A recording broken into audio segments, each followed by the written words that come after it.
we go. Okay, let's make this an official welcome. Welcome, everyone, to 2011 StorySwap. We're so glad that you guys are all here. We have a fabulous day set up, and it's Debi Richan. She loves to tell stories, and you guys will be delighted with what you hear from Debi today. We are so glad that she could make the trek and be here with us this morning with StorySwap 2011 with our 20th anniversary. She's just the person we need to start out our day today. Thank you so much, Debi Richan.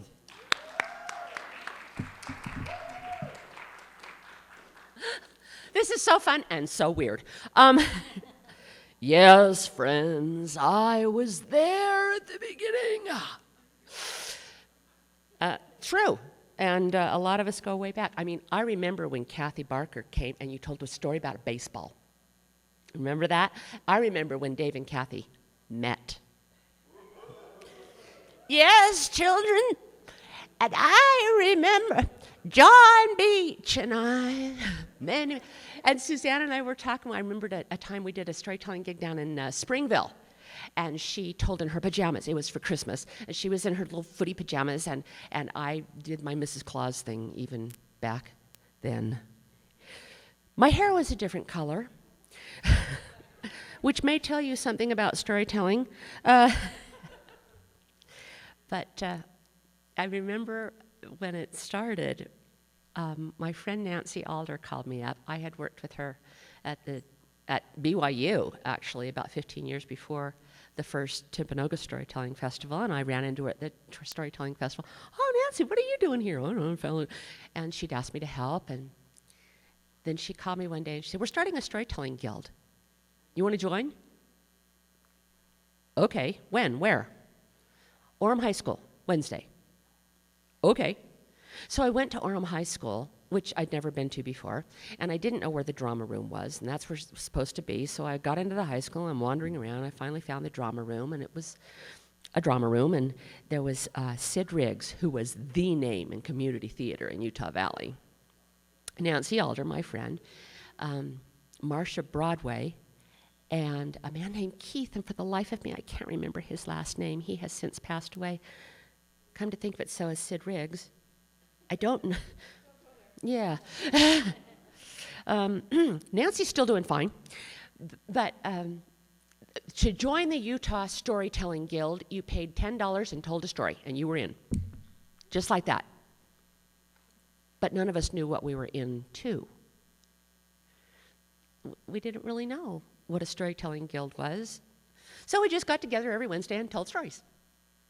Some of us were actually performing in schools. I had just started telling stories to my daughter's 6th grade class. And the librarian heard me and asked me to tell it to some more kids. And then another teacher friend said, oh, come and tell stories. And then somebody else heard me and said, oh, come tell. So for 2 years, was my career. I was telling stories weekly, sometimes more than, once or twice or 3 times a week. Just anybody that would call, come tell us, okay. And I did that. And I didn't get paid for it. I just told stories, and people, why do you do that? Well, because I like it. And then after doing that for 2 years, I realized I had had the best apprenticeship I could have hoped for. Because storytelling is a very interesting art. It's almost impossible to rehearse. You can tell your story to a mirror, but that's not rehearsing, is it? You've got to have an audience because storytelling is such a two-way communication. You've got to be close enough to see people's faces, which right now I can't because the light's in my eyes and it's behind you, but that's how it's lit in a theater. But still, it's almost impossible to rehearse without an audience. And you can't get better if you can't rehearse.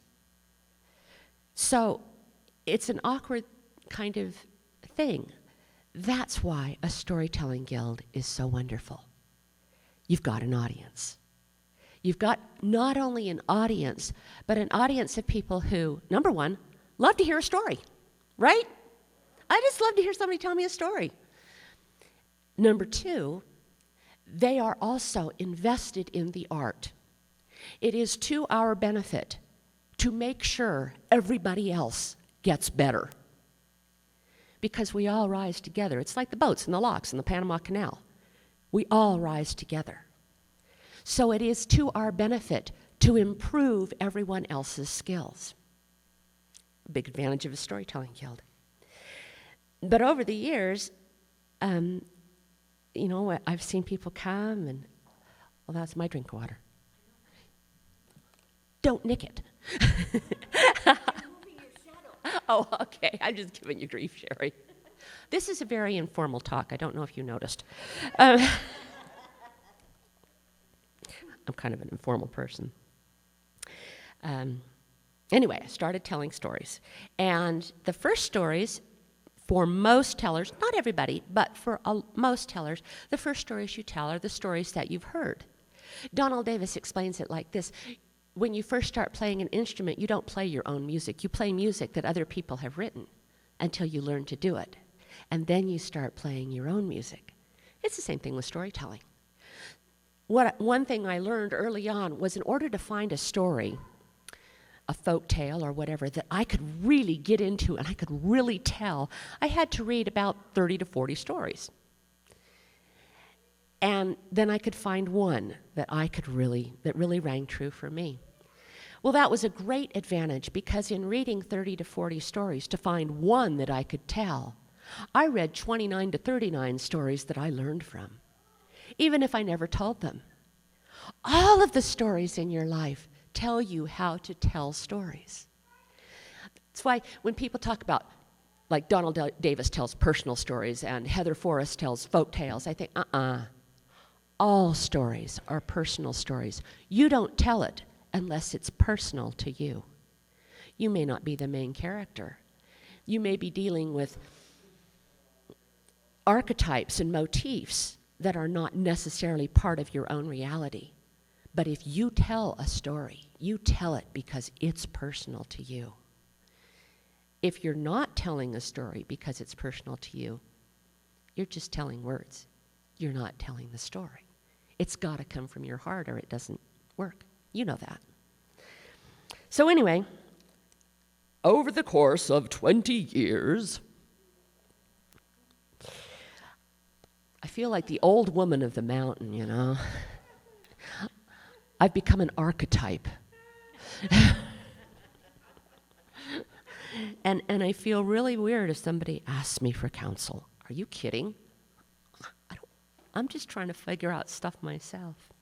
But I guess I have picked up a few things over the course of 20 years, and I wanted to maybe put those out. Number one, storytelling will not make you rich. You've noticed. In order to get rich with storytelling, you have to do it about 300 days a year. You have to give up spending time at home. You've got to travel. You've got to spend money that may or may not pay off. And you've got to spend a lot of nights in hotels. It's not an easy job if you want to be rich. You've got to put out a bazillion CDs and books and everything else. Will storytelling make you rich financially? Your odds of that are pretty low. Will it make you rich in your heart and your life? No doubt. I was recently asked a question that has really had me pondering. It was this, and I'm going to give it to you because think about this. Think about this when you go. Think about this when you're driving, especially if you're driving to a storytelling gig. What has storytelling done for you? I thought about that. And I decided that in many ways, it's defined me. Remember the first time you wore a badge that had your name and storyteller underneath? Oh, yeah. Oh, yeah. I remember the first time that I was at a school and they had Debi Richan, storyteller, and when I was performing. My name! I made my husband go home and get the camera and come back, take pictures of it. Still have the picture. To be defined as a storyteller was kind of cool. But it was also an awesome challenge. What does that mean? What is a storyteller? We hear it tossed around a lot these days. Oh, Steven Spielberg, he's a storyteller. He's a movie maker. But that tells stories.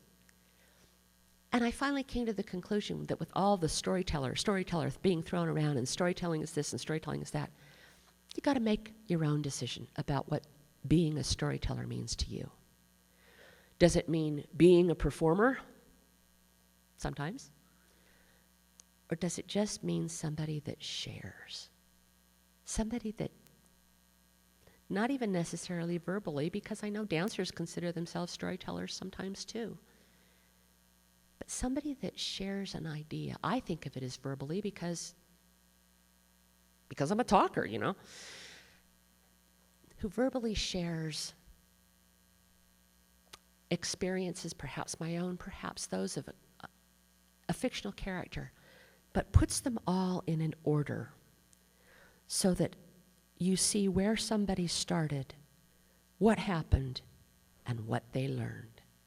How the world was different at the end than it was at the beginning. And when you can start seeing life and seeing those patterns, it helps you to process what you're going through. And when you can share those patterns, you help other people process what they're going through. I think that's kind of the power of storytelling. It helps us look not at where we are, but of where we've been, what we've gone through, and where we've ended up before, and gives us a direction for where we could get to something better if we just keep toughing it out, because we know that the story ends.